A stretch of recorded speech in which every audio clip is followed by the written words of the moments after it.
देवियों सज्जनों, नमस्कार।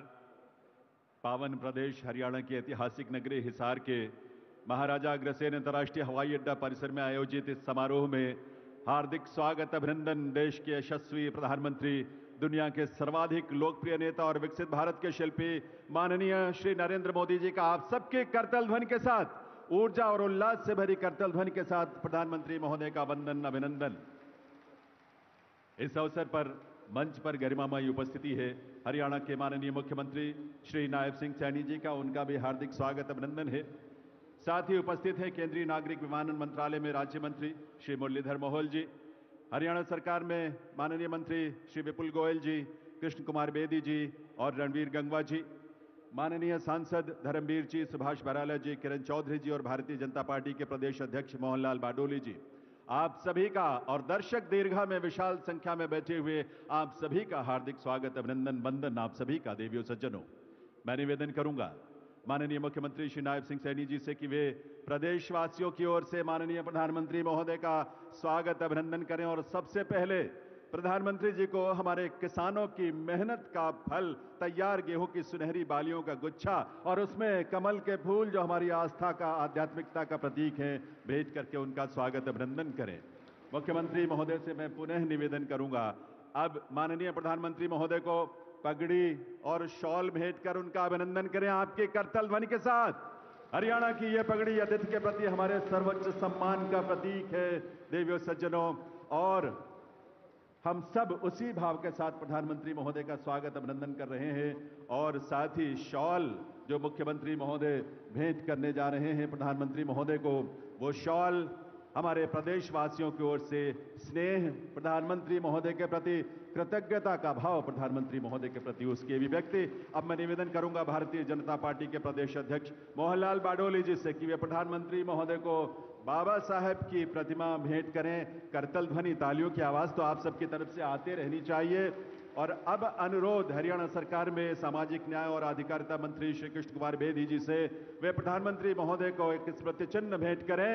ये स्मृति चिन्ह नॉन स्टॉप हरियाणा के नित नए संकल्पों को पूरा करने का भाव अभिव्यक्त करता है। देवियों सज्जनों, बहुत बहुत वंदन अभिनंदन माननीय प्रधानमंत्री श्री नरेंद्र मोदी जी का। मैं अब निवेदन करूंगा माननीय मुख्यमंत्री हरियाणा श्री नायब सिंह सैनी जी से कि वे प्रदेशवासियों की ओर से माननीय प्रधानमंत्री महोदय के स्वागत के साथ साथ अपने संबोधन के लिए पधारें। माननीय मुख्यमंत्री हरियाणा श्री नायब सिंह सैनी जी।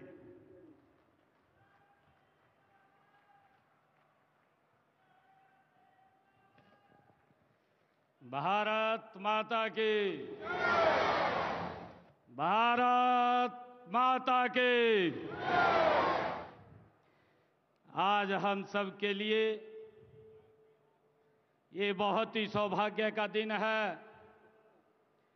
दुनिया के सबसे लोकप्रिय नेता, भारत के यशस्वी प्रधानमंत्री आदरणीय नरेंद्र मोदी जी आज हरियाणा को विकसित हरियाणा बनाने के लिए आज हरियाणा में पधारे हैं। मैं हरियाणा की 2,80,00,000 लोगों की तरफ से आदरणीय नरेंद्र मोदी जी का स्वागत करता हूं, उनका धन्यवाद करता हूं। माननीय प्रधानमंत्री जी, महाराजा अग्रसेन जी की इस पावन धरा और वीरभूमि हरियाणा में पधारने पर मैं अपने सभी हरियाणा परिवारजनों की ओर से आपका हार्दिक स्वागत करता हूं, अभिनंदन करता हूं और आपको हरियाणा की ऐतिहासिक जीत की बधाई देता हूं। आपको राम राम करता हूं। आदरणीय प्रधानमंत्री जी, यह वही हिसार है जहां की मिट्टी के मेहनत की खुशबू उठती है, जहां पशुधन की समृद्धि गूंजती है, जहां के सैनिकों ने हमेशा हंसकर देश के लिए कुर्बानियां दी हैं। आज विद्या का प्रकाश हर घर को रोशन करता है। यहाँ की राखी गढ़ी में हमें हमारी प्राचीन सभ्यता की गौरव गाथा सुनाती है, तो अग्रोहा की धरती महाराजा अग्रसेन के व्यापारिक वैभव को और सामाजिक समरसता की कहानी ये कहती है। आदरणीय प्रधानमंत्री जी, आपके आशीर्वाद से अब हमारे खेतों में सिर्फ फसलें नहीं, उम्मीदें भी लहलहाती हैं। आपके आगमन से यह ऐतिहासिक धरा विकास के सुनहरे पथ पर दौड़ पड़ी है। हिसार की हवा आज एक नया जोश है, एक नई चमक है। माननीय प्रधानमंत्री जी, आज भारतीय संविधान के शिल्पी भारत रत्न डॉक्टर साहेब भीमराव अंबेडकर जी की 135वीं जयंती है। मैं उन्हें सत सत नमन करता हूं और समूचे प्रदेश को उनकी जयंती की हार्दिक बधाई और शुभकामनाएं देता हूं। मुझे खुशी है आदरणीय प्रधानमंत्री जी, आज 14 अप्रैल का यह दिन हम सब के लिए बड़ा ही ऐतिहासिक है। आज हम सब उस क्षण के साक्षी बन रहे हैं जब इस पावन भूमि पर नवनिर्मित महाराजा अग्रसेन हवाई अड्डे से भगवान श्री राम की नगरी अयोध्या में महर्षि वाल्मीकि अंतर्राष्ट्रीय हवाई अड्डे तक हवाई उड़ानों का शुभारंभ हो रहा है। और साथ ही हरियाणा के इस पहले एयरपोर्ट के टर्मिनल के भवन का भी आपके कर कमलों द्वारा आज शिलान्यास हो रहा है। माननीय प्रधानमंत्री जी, रामनवमी के अवसर पर आपने श्रीलंका में राम सेतु के दर्शन किए, जो हमारी सांस्कृतिक धरोहर का एक जीवंत प्रमाण है। और आज से आपके नेतृत्व में हिसारवासी सीधी फ्लाइट से अयोध्या जाकर भगवान रामलला के दर्शन का पुण्य लाभ प्राप्त कर सकेंगे। आदरणीय प्रधानमंत्री जी, यह केवल एक हवाई सेवा नहीं बल्कि हमारी आस्था और संस्कृति को जोड़ने वाली एक अनमोल कड़ी है। माननीय प्रधानमंत्री जी, आपका हरियाणा से अपना एक अलग रिश्ता है और हरियाणा के लोगों का भी आपसे अपना एक अलग ही प्रेम और लगाव है। आप विधानसभा चुनाव के दौरान 28 दिसंबर 2024 को हिसार आए थे। आपने इसी स्थल से हरियाणा की जनता से तीसरी बार भारतीय जनता पार्टी की सरकार बनाने का वायदा लिया था।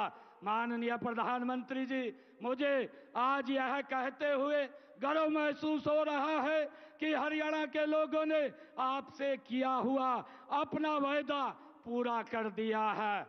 माननीय प्रधानमंत्री जी, जो ऐतिहासिक जीत हरियाणा में भारतीय जनता पार्टी को मिली है, यह जीत हरियाणा की जनता का आपके ऊपर विश्वास की जीत है। यह जीत आपकी नीति की जीत है, यह जीत आपकी नीयत की जीत है और आपके नेतृत्व की जीत है। माननीय प्रधानमंत्री जी, हम सौभाग्यशाली हैं कि हमें आपका कुशल नेतृत्व मिला, ये उसकी जीत है। यह जीत आपके मार्गदर्शन में हो रहे हरियाणा के विकास की जीत है। माननीय प्रधानमंत्री जी, मुझे आज आपको यह बताते हुए खुशी हो रही है कि तीसरी पारी के 100 दिनों के अंदर अंदर ही हमने अपने संकल्प पत्र के 19 वायदे पूरे किए हैं। 90 वायदों पर काम शुरू हो चुका है और बाकी सभी भी तेज गति से काम हो रहा है। माननीय प्रधानमंत्री जी, हरियाणा आपके मार्गदर्शन और कुशल नेतृत्व में डबल इंजन की सरकार से ट्रिपल इंजन सरकार बन गई है और 3 गुना रफ्तार से आगे बढ़ रही है। माननीय प्रधानमंत्री जी, हमने अपनी माताओं बहनों से लाडो लक्ष्मी योजना की शुरुआत का वायदा किया था। मुझे बताते हुए खुशी हो रही है कि हमने पहले ही बजट में हमने इस योजना के लिए 5,000 करोड़ रुपए का प्रावधान कर दिया है। माननीय प्रधानमंत्री जी, जब आप 28 सितंबर 2024 को इसी सभा स्थल पर हिसार आए थे, तब एक वादा मैंने पूरे हरियाणा की ओर से आपको किया था, और वह था कि हरियाणा में तीसरी बार भारतीय जनता पार्टी की सरकार बनते ही हम आपको हिसार एयरपोर्ट के उद्घाटन के लिए बुलाएंगे। और आपने भी वायदा किया था और गारंटी भी दी थी कि सरकार बनते ही एयरपोर्ट के काम में गति भी आएगी और इसका उद्घाटन करने भी आएंगे। माननीय प्रधानमंत्री जी, मुझे खुशी है कि आज यह दोनों वायदे भी पूरे हो गए हैं। माननीय प्रधानमंत्री जी, आजादी के इतने वर्षों बाद भी देश के कई हिस्सों में हवाई संपर्क न होने से आम व्यक्ति के लिए हवाई यात्रा करना एक हवाई सपना ही था। हर देशवासी की इस सपने को साकार करने का काम माननीय प्रधानमंत्री श्री नरेंद्र मोदी जी ने आपने उड़ान योजना की शुरुआत करके किया। माननीय प्रधानमंत्री जी, आज यहाँ आपके कर कमलों द्वारा एयरपोर्ट के दूसरे टर्मिनल के भवन का शिलान्यास भी हो रहा है और यहाँ से अयोध्या, जम्मू, अहमदाबाद, जयपुर और चंडीगढ़ के लिए लगातार हवाई उड़ानों का क्रम भी शुरू हो जाएगा। इसका लाभ हरियाणा के साथ साथ पंजाब, राजस्थान के लोगों को भी मिलेगा। प्रदेश का पहला एयरपोर्ट आपके आशीर्वाद से मिला है, इसके लिए आपका बहुत बहुत धन्यवाद करता हूं। माननीय प्रधानमंत्री जी, हरियाणा अगर आज 3 गुना रफ्तार से आगे बढ़ रहा है तो इसका कारण आप हैं, आपका नेतृत्व है, आपका मार्गदर्शन है, आपकी सोच है और आपका विजन है। माननीय प्रधानमंत्री जी, आज आपके कर कमलों से हरियाणा की एक नई दिशा, नई उड़ान और नए युग का आरंभ हो रहा है। माननीय प्रधानमंत्री जी, मैं आपको हरियाणा के 2 करोड़ 80 लाख लोगों की ओर से ये विश्वास दिलाता हूं कि आपके विकसित भारत के सपने को पूरा करने में हरियाणा का स्थान और हरियाणा का योगदान दोनों अग्रणी रहेंगे। मैं एक बार फिर पूरे धाकड़ हरियाणा की ओर से देश के धाकड़ प्रधानमंत्री जी का इस पवित्र भूमि पर स्वागत करता हूं, अभिनंदन करता हूं, धन्यवाद करता हूं। जय हिंद, जय भारत, जय भारत मां।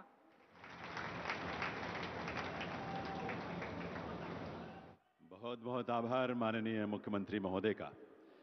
देवीय सज्जनों, अब समय है हमारे संकल्पों की उड़ान का। आज यहां माननीय प्रधानमंत्री महोदय महाराजा अग्रसेन अंतर्राष्ट्रीय हवाई अड्डे के दूसरे टर्मिनल के निर्माण कार्य की शिला पट्टिका का अनावरण करेंगे पहले, और फिर हिसार हवाई अड्डे से पहली व्यावसायिक उड़ान का भी शुभारंभ करेंगे। मैं निवेदन करूंगा माननीय प्रधानमंत्री महोदय से कि वे पहले रिमोट का बटन दबाकर महाराजा अग्रसेन अंतर्राष्ट्रीय हवाई अड्डे के दूसरे टर्मिनल के निर्माण की शिला पट्टिका का अनावरण करने की कृपा करें।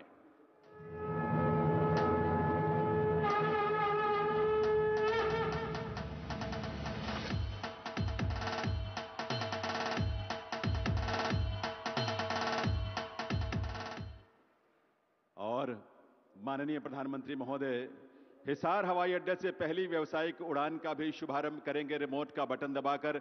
एक बार पुनः उनसे निवेदन है कि वे रिमोट का बटन दबाकर इसका शुभारंभ करें। माननीय प्रधानमंत्री महोदय।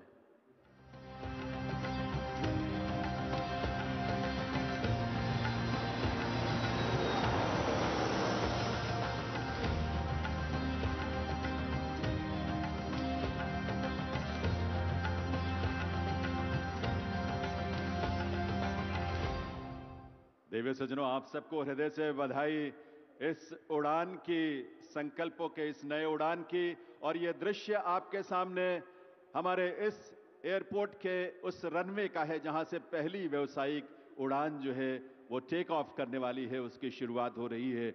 और ये सजीव दृश्य आप देख पा रहे हैं और वो विमान भी आप देख पा रहे हैं जो यहां से उड़ान भरकर प्रभु श्री राम की नगरी यहां से प्रस्थान करेगी।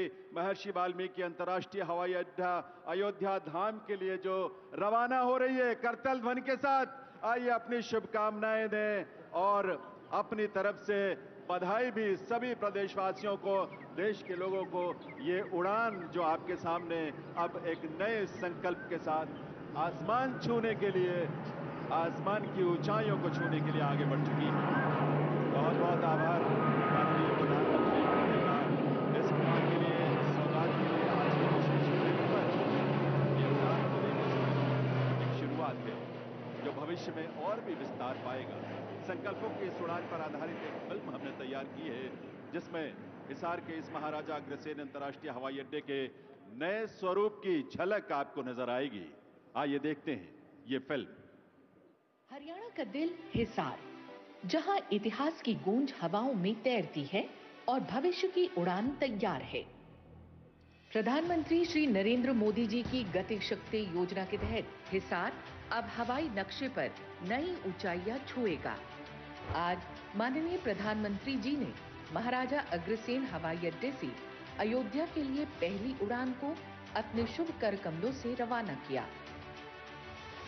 और टर्मिनल 2 के निर्माण की आधारशिला भी रखी, जिस पर लगभग 486 करोड़ रुपए खर्च होंगे। हरियाणा सरकार के सहयोग से बना ये एयरपोर्ट न केवल क्षेत्रीय विकास और रोजगार का द्वार खोलेगा, बल्कि देश के प्रमुख शहरों से सीधी हवाई कनेक्टिविटी भी सुनिश्चित करेगा। 7200 एकड़ में फैले इस इंटीग्रेटेड एविएशन हब में 4200 एकड़ पर एयरपोर्ट और 3000 एकड़ पर एविएशन हब विकसित हो रहा है।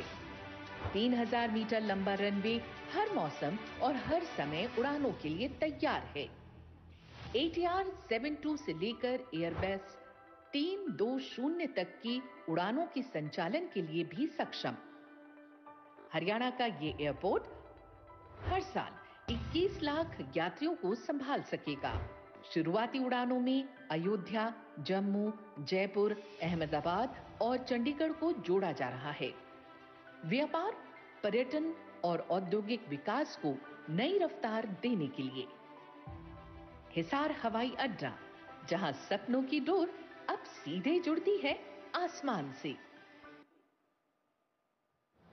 आप सबकी करतल ध्वनि के साथ आइए इस अवसर को हम मिलकर मनाएं उत्साह से, जहां ये सौगात आज हम सबको मिली है प्रधानमंत्री महोदय के करकमलों से।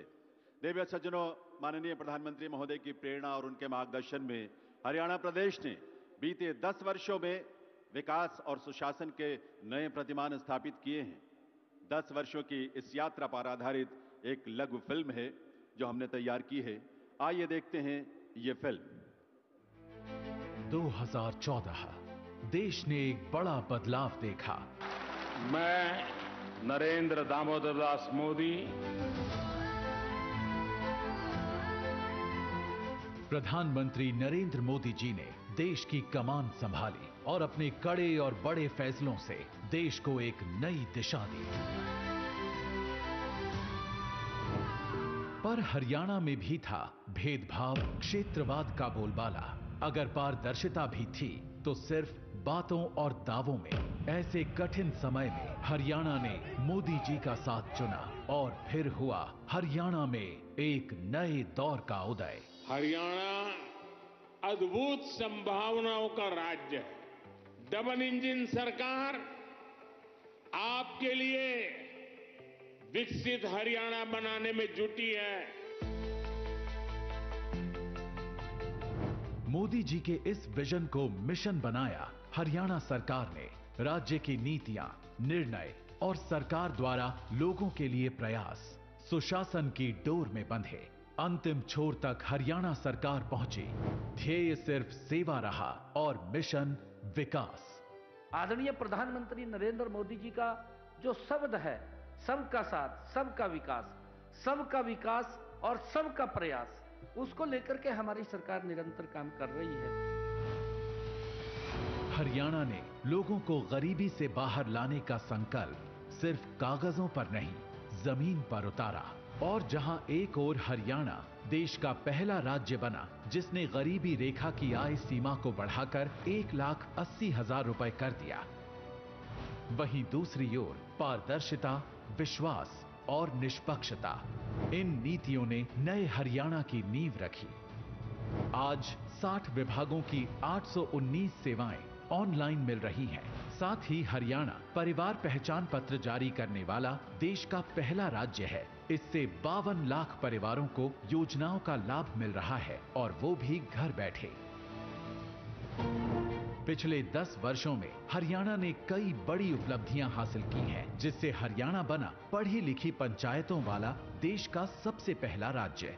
हरियाणा ने पंचायतों में महिलाओं की 50% भागीदारी सुनिश्चित की। इसके अलावा हरियाणा कर्मचारियों के लिए ऑनलाइन ट्रांसफर नीति वाला देश का पहला राज्य बना। ट्रांसफर पोस्टिंग का खेल नहीं चलता और अब सरकार नागरिकों के दरवाजे पर आ गई है। लंबी कतारों और परेशानी से जनता को छुटकारा मिला है। सामाजिक सुरक्षा पेंशन, जो कि 2014 में 1000 रुपए थी, उसे बढ़ाकर 3000 रुपए करने वाला पहला राज्य भी बन गया है हरियाणा। किसानों को सही समय पर भुगतान की चुनौती से निपटने के लिए हरियाणा सरकार ने शुरू किया मेरी फसल मेरा ब्यौरा पोर्टल। अब फसल बेचने के 48 घंटों के भीतर किसान को मिलता है पूरा भुगतान सीधे खाते में। डीबीटी के माध्यम से सीधे 12 लाख किसानों के खाते में फसल खरीद के 1,25,000 करोड़ रुपए पहुंचे हैं। इतना ही नहीं, 45 लाख परिवारों को चिरायु योजना से सालाना 5 लाख रुपए तक का मुफ्त इलाज भी उपलब्ध है। हरियाणा ने 1 करोड़ 20 लाख से ज्यादा चिरायु आयुष्मान कार्ड बनाए, ताकि अब बीमारी से किसी पर कोई बोझ न आए। साथ ही हरियाणा ने अंग्रेजों के समय से चले आ रहे लाल डोरा के विवादों को खत्म किया। 25 लाख से अधिक परिवारों को लाल डोरा के भीतर अपनी जमीन का स्वामित्व मिला। भविष्य को संवारने की इसी मुहिम में हरियाणा में 13 लाख से ज्यादा घरों तक पहुंचा नल से साफ पानी, जिससे अब बेटियां पानी भरने नहीं, सपने पूरे करने निकलती हैं। आज 6000 से अधिक गांवों में 24 घंटे बिजली उपलब्ध है। साथ ही रेलवे और मेट्रो नेटवर्क का विस्तार भी तेजी से हो रहा है। औद्योगिक विकास के मामले में भी पीछे नहीं हरियाणा। फॉर्च्यून 400 कंपनियों के हेडक्वार्टर्स यहीं पर हैं। पिछले 10 साल में हमने वो किया जो कभी असंभव लगता था। हरियाणा ने हर क्षेत्र में तेज बदलाव किया है। अब यहाँ सपनों को पंख मिलते हैं और हौसलों को मंजिल। ये नया हरियाणा है, सशक्त, तेज और नॉन स्टॉप। एक बार आपकी करतल ध्वनि की गूंज जरूर सुनाई देनी चाहिए, क्योंकि ये नया हरियाणा है, नॉन स्टॉप हरियाणा है। देवियों सज्जनों, स्वतंत्र भारत के इतिहास में वर्ष 2014 आप सब इस बात को गहरे से महसूस करते हैं, एक नए युग के प्रवर्तन का वर्ष था, जब माननीय प्रधानमंत्री श्री नरेंद्र मोदी ने देश का नेतृत्व संभाला और बाबा साहेब के चिंतन और उनकी विरासत को समावेशी भारत, विकसित भारत के निर्माण का आधार बनाया। सबका साथ, सबका विकास बाबा साहेब के उसी चिंतन का विस्तार है। आइए देवियों सज्जनों, आप सबके करतल ध्वनि के साथ निवेदन करें ऐसे युग दृष्टा प्रधानमंत्री श्री नरेंद्र मोदी जी से वे अपने संबोधन के लिए पधारें, हम सबका मार्गदर्शन करें, हम सबको शुभकामना, अपना शुभ संदेश दें। माननीय प्रधानमंत्री महोदय।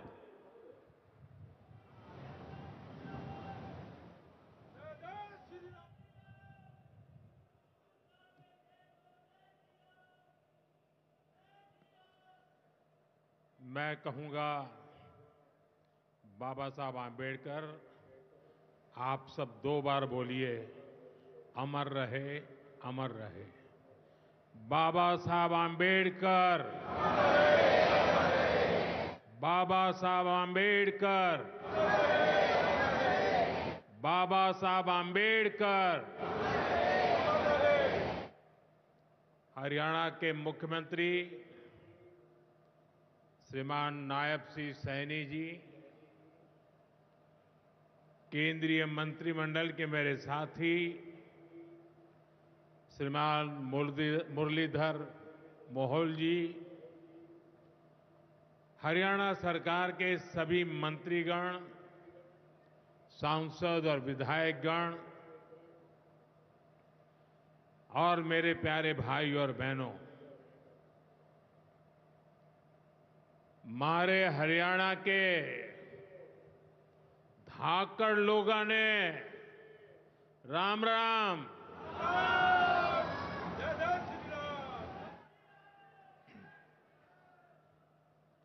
ठाडे जवान, ठाडे खिलाड़ी और ठाडा भाईचारा यो से हरियाणा की पहचान।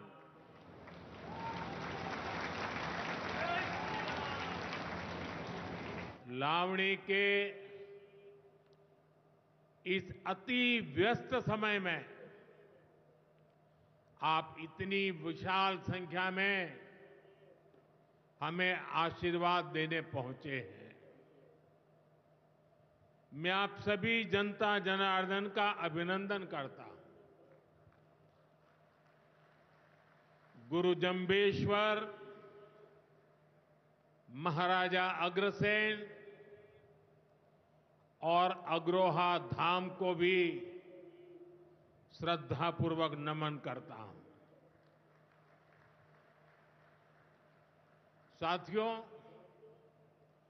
हरियाणा से, हिसार से मेरी कितनी ही यादें जुड़ी हुई है। जब भारतीय जनता पार्टी ने मुझे हरियाणा की जिम्मेदारी दी थी, तो यहां अनेक साथियों के साथ मैंने लंबे समय तक मिलकर काम किया था। इन सभी साथियों के परिश्रम ने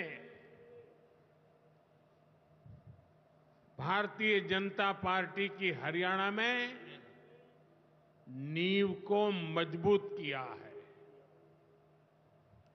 और आज मुझे ये देखकर गर्व होता है कि भाजपा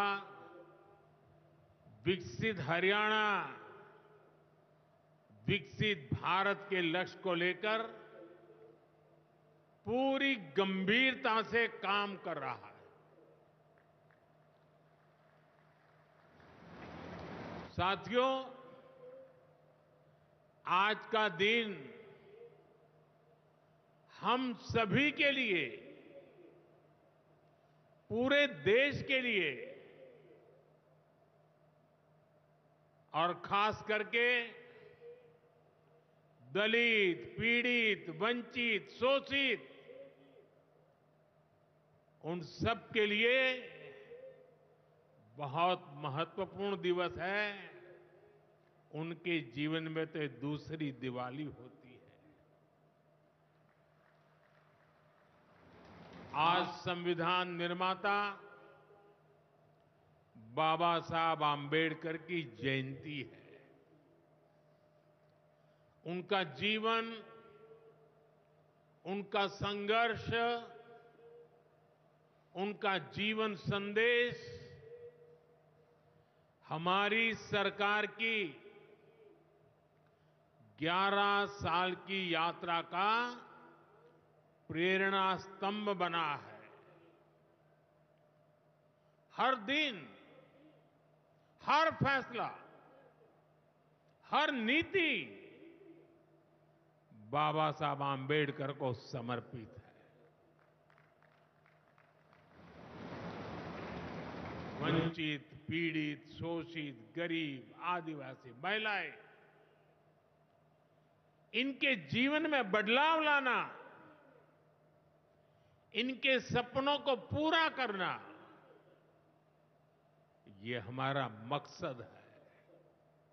इसके लिए निरंतर विकास, तेज विकास, और यही भाजपा सरकार का मंत्र है। साथियों, इसी मंत्र पर चलते हुए आज हरियाणा से अयोध्या धाम के लिए फ्लाइट शुरू हुई है। यानी अब श्री कृष्ण जी की पावन भूमि हरियाणा प्रभु राम की नगरी से सीधे जुड़ गई है।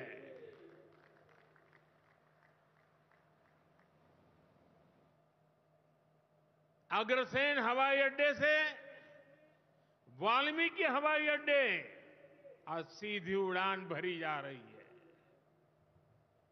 बहुत जल्द यहां से दूसरे शहरों के लिए भी उड़ानें शुरू होगी। आज हिसार एयरपोर्ट की नई टर्मिनल बिल्डिंग का शिलान्यास भी हुआ है। ये शुरुआत हरियाणा की आकांक्षाओं को एक नई ऊंचाई पर पहुंचाने की उड़ान है। मैं हरियाणा के लोगों को इस नई शुरुआत के लिए ढेर सारी बधाई देता हूं। साथियों, मेरा आपसे वादा रहा है, हवाई चप्पल पहनने वाला भी हवाई जहाज में उड़ेगा।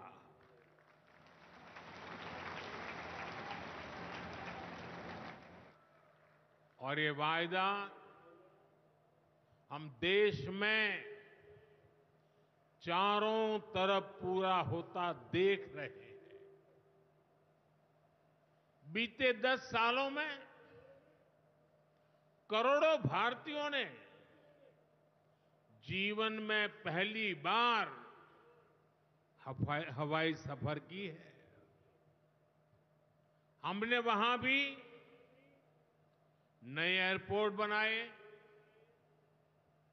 जहां कभी अच्छे रेलवे स्टेशन तक नहीं थे।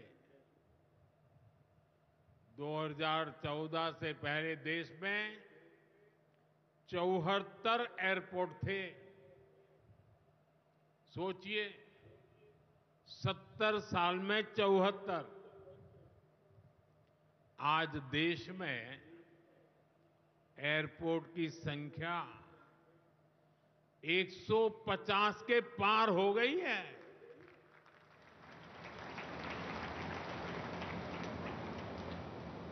देश के करीब 90 एरोड्रम उड़ान योजना से जुड़ चुके हैं। 600 से अधिक रूट पर उड़ान योजना के तहत हवाई सेवा चल रही है। इनमें बहुत कम पैसों में लोग हवाई यात्रा कर रहे हैं। और इसलिए आज हर साल हवाई यात्रा करने वालों का नया रिकॉर्ड बन रहा है। हमारी एयरलाइन कंपनियों ने भी रिकॉर्ड संख्या में 2000 नए जहाजों का, हवाई जहाजों का ऑर्डर दिया है। और जितने नए जहाज आएंगे, उतनी ही ज्यादा नौकरियां पायलट के रूप में हो, एयर होस्टेस के रूप में हो, सैकड़ों नई सेवाएं भी होती है। एक जगह हवाई जहाज चलता है तब ग्राउंड स्टाफ होता है, न जाने कितने काम होते हैं।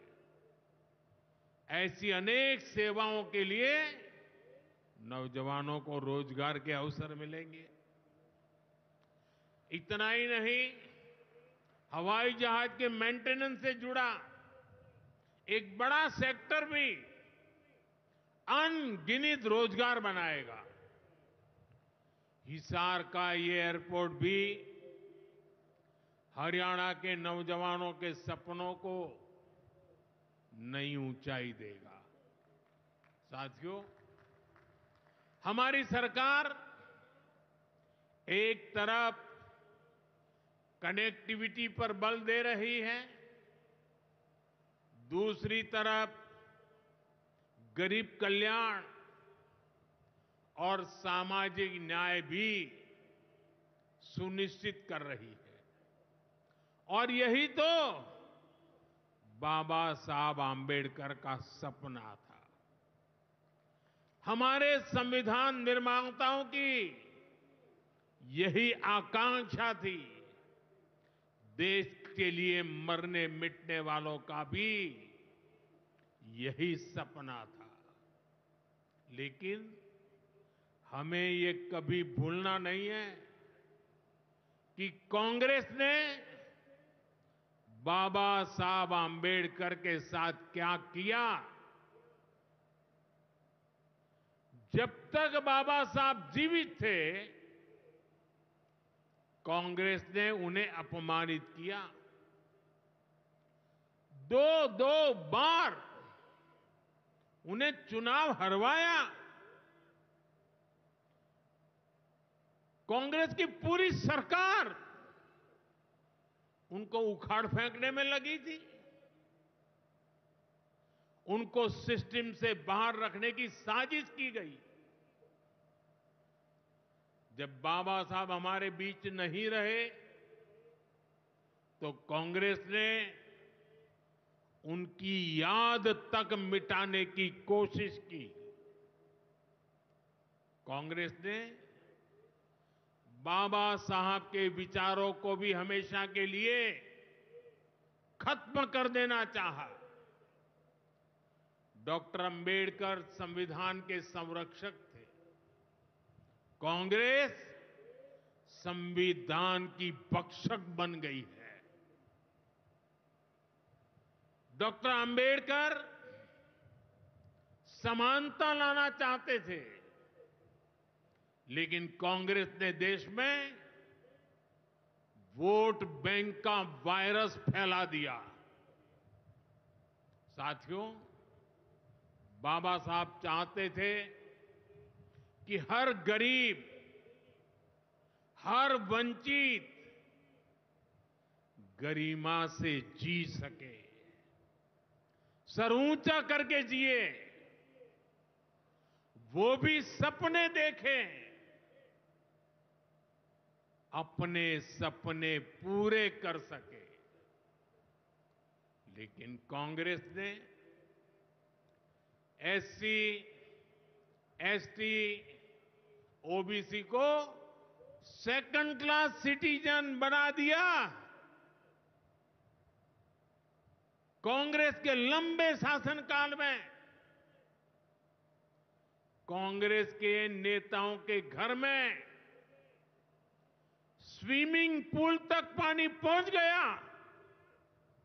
लेकिन गांव में नल से जल नहीं पहुंचा। आजादी के 70 साल बाद भी गांवों में सिर्फ 16% घरों में नल से जल आता था। सोचिए, 100 घर में से 16 घर में। इससे सबसे ज्यादा प्रभावित कौन थे? इससे एससी, एसटी, ओबीसी सबसे ज्यादा प्रभावित थे। अरे उनकी इतनी ही चिंता थी, आज जो गली गली में जाके भाषण झाड़ रहे हैं, अरे कम से कम मेरे एससी, एसटी, ओबीसी भाइयों के घर तक अरे पानी तो पहुंचा देते। हमारी सरकार ने 6-7 साल में 12 करोड़ से ज्यादा ग्रामीण घरों में नल कनेक्शन दिए हैं। आज गांव के 80% घरों में, यानी पहले 100 में से 16, आज 100 में से 80 घरों में नल से जल आता है। और बाबा साहब का आशीर्वाद है, हम हर घर तक नल से जल पहुंचाएंगे। शौचालय के अभाव में भी सबसे बुरी स्थिति एससी, एसटी, ओबीसी समाज की ही थी। हमारी सरकार ने 11 करोड़ से ज्यादा शौचालय बनवाकर वंचितों को गरिमा का जीवन दिया है। साथियों, कांग्रेस के जमाने में एससी, एसटी, ओबीसी के लिए बैंक का दरवाजा तक नहीं खुलता था। बीमा, लोन, मदद, ये सारी बातें सब सपना था। लेकिन अब जनधन खातों के सबसे बड़े लाभार्थी मेरे एससी, एसटी, ओबीसी के भाई बहन हैं। हमारे एससी, एसटी, ओबीसी भाई बहन आज गर्व से जेब में से रुपए कार्ड निकाल करके दिखाते हैं। जो अमीरों के जेब में कभी रुपए कार्ड हुआ करते थे, वो रुपए कार्ड आज मेरा गरीब दिखा रहा है। साथियों, कांग्रेस ने हमारे पवित्र संविधान को सत्ता हासिल करने का एक हथियार बना दिया। जब जब कांग्रेस को सत्ता का संकट दिखा, उन्होंने संविधान को कुचल दिया। कांग्रेस ने आपातकाल में संविधान की स्पिरिट को कुचला, ताकि जैसे तैसे सत्ता बनी रहे। संविधान की भावना है कि सबके लिए एक जैसी नागरिक संहिता हो, जिसे मैं कहता हूं सेक्युलर सिविल कोड। लेकिन कांग्रेस ने इसे कभी लागू नहीं किया। उत्तराखंड में भाजपा सरकार आने के बाद सेक्युलर सिविल कोड, समान नागरिकता संहिता, ये लागू हुई। डंकी की चोट पर लागू हुई। और देश का दुर्भाग्य देखिए, संविधान को जेब में लेकर के बैठे हुए लोग, संविधान पर बैठ गए हुए लोग, ये कांग्रेस के लोग उसका भी विरोध कर रहे हैं। साथियों, हमारे संविधान ने एससी, एसटी, ओबीसी के लिए आरक्षण का प्रावधान किया, लेकिन कांग्रेस ने उनको आरक्षण पहुंचा कि नहीं पहुंचा, उनके बच्चों को शिक्षा के लिए सुविधाएं प्रारंभ मिलना शुरू हुआ कि नहीं हुआ, एससी, एसटी, ओबीसी के कोई व्यक्ति अधिकार से वंचित तो नहीं रह गए, उसकी कभी परवाह नहीं की।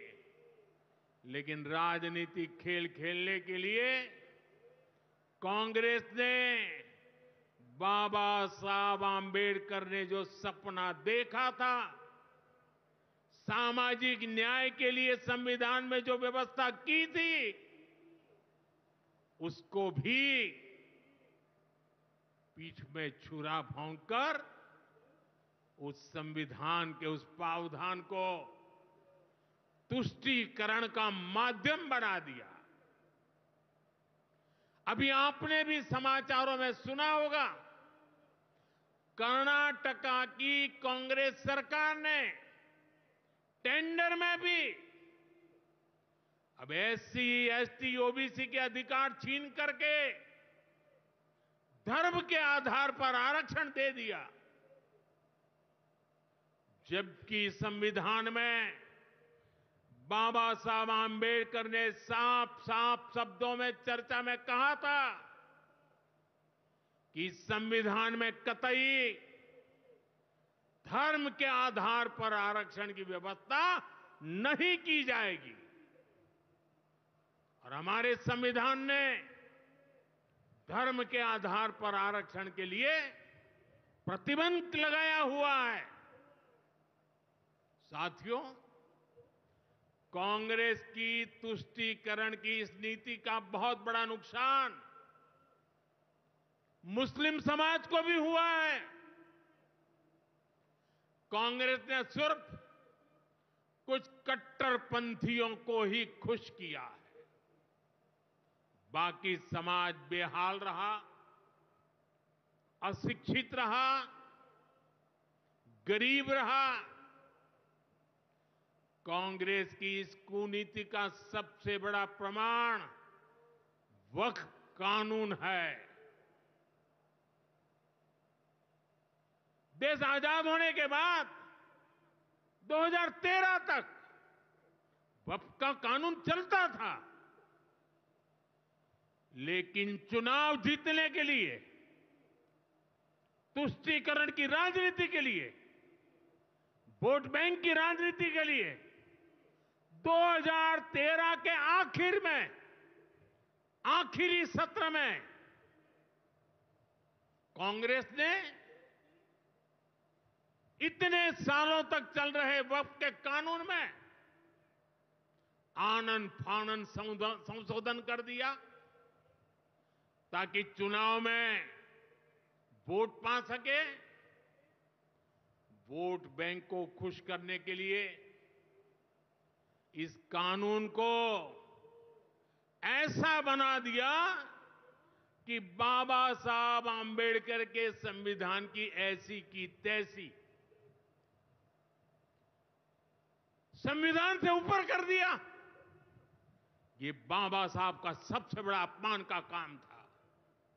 साथियों, ये कहते हैं कि उन्होंने मुसलमानों के हित में किया। मैं जरा ऐसे सभियों से पूछना चाहता हूं, वोट बैंक के भूखे इन राजनेताओं से कहना चाहता हूं, अगर सच्चे अर्थ से आपके दिल में मुसलमानों के लिए थोड़ी भी हमदर्दी है तो कांग्रेस पार्टी अपने पार्टी के अध्यक्ष मुसलमान को बनाए। क्यों नहीं बनाते भाई? संसद में टिकट देते हैं, 50% मुसलमानों को दो, जीत करके आएंगे तो अपनी बात बताएंगे। लेकिन ये नहीं करना है। कांग्रेस में तो कुछ नहीं देना है। देश के नागरिकों के अधिकारों को छीनना और देना, इनकी नीयत किसी का भी भला करने की कभी नहीं रही, मुसलमानों का भला करने की भी नहीं रही। यही कांग्रेस की अच्छी सच्चाई है। साथियों, वक्फ के नाम पर लाखों हेक्टेयर जमीन पूरे देश में है। इस जमीन, इस प्रॉपर्टी से गरीब का, बेसहारा महिलाओं बच्चों का भला होना चाहिए था। और आज ईमानदारी से उसका उपयोग हुआ होता तो मेरे मुसलमान नौजवानों को साइकिल के पंक्चर बना करके जिंदगी नहीं गुजारनी पड़ती। लेकिन इससे मुट्ठी भर भू माफिया का कोई भला हुआ। पसमानदा मुस्लिम इस समाज को कोई फायदा नहीं हुआ। और ये भूमाफिया किसकी जमीन लूट रहे थे? ये दलित की जमीन लूट रहे थे, पिछड़ों की जमीन लूट रहे थे, आदिवासी की जमीन लूट रहे थे, विधवा महिलाओं की संपत्ति लूट रहे थे। सैकड़ों विधवा मुस्लिम महिलाओं ने भारत सरकार को चिट्ठी लिखी, तब जाके कानून की चर्चा आई है। वक्फ कानून में बदलाव के बाद अब ये गरीबों से जो लूटा जा रहा है वो बंद होने वाला है।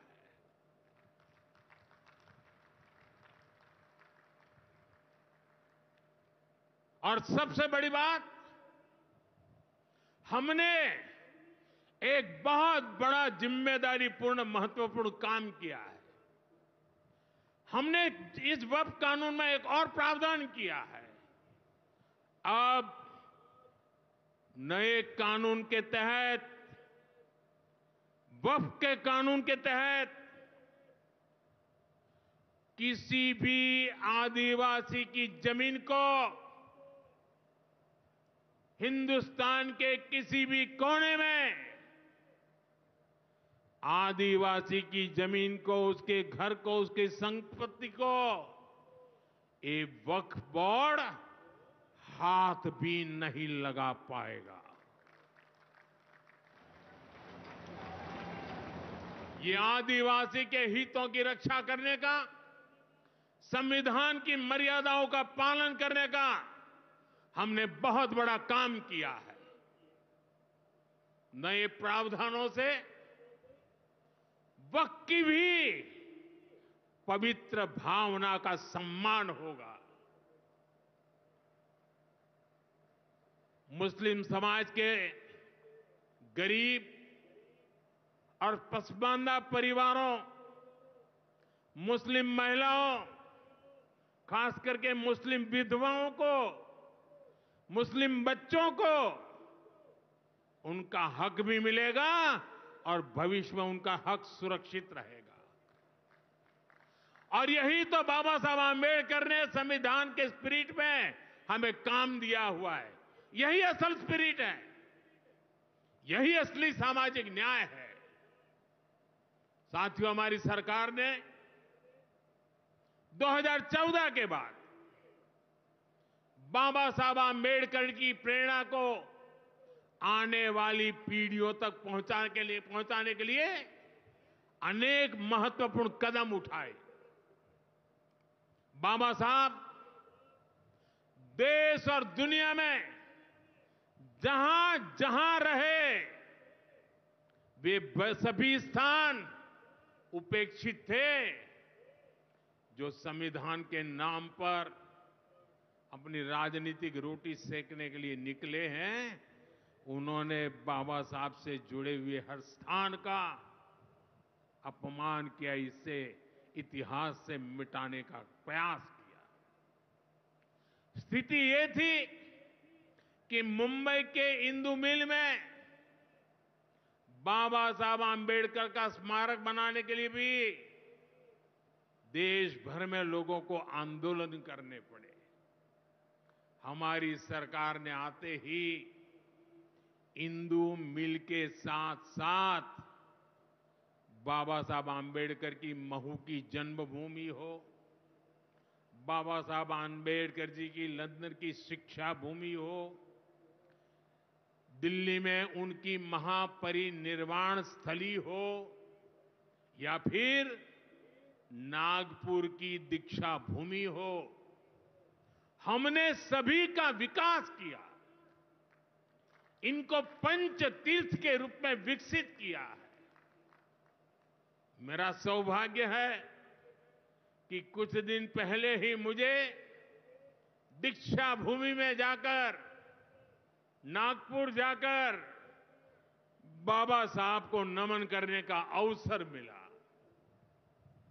साथियों, कांग्रेस के लोग सामाजिक न्याय की बड़ी बड़ी बातें करते हैं, लेकिन हमें ये भी याद रखना है कि कांग्रेस ने बाबा साहब आंबेडकर और चौधरी चरण सिंह जी, इन दोनों महान सपूतों को भारत रत्न नहीं दिया था। बाबा साहब आंबेडकर को भारत रत्न तब मिला जब केंद्र में भाजपा के समर्थन वाली सरकार बनी। वहीं हमें गर्व है कि भाजपा की ही सरकार ने चौधरी चरण सिंह जी को भी भारत रत्न दिया है। साथियों, सामाजिक न्याय के, गरीब कल्याण के पथ को हरियाणा की भाजपा सरकार भी निरंतर सशक्त कर रही है। सरकारी नौकरियां की भी हरियाणा में क्या हालत थी, आप सबको पता है। यूं किया करते, जे नौकरी लागनी है तो किसी नेता के गैल हो ले, और न तो रुपया ले आ, बापू की जमीन और मां के तो जेवर भी बिक जाया करते। मुझे खुशी है कि नायब सिंह सैनी जी की सरकार ने कांग्रेस की इस बीमारी का इलाज कर दिया।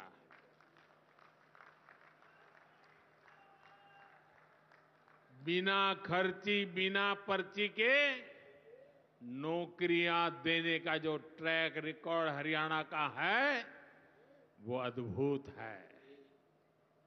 और मुझे गर्व है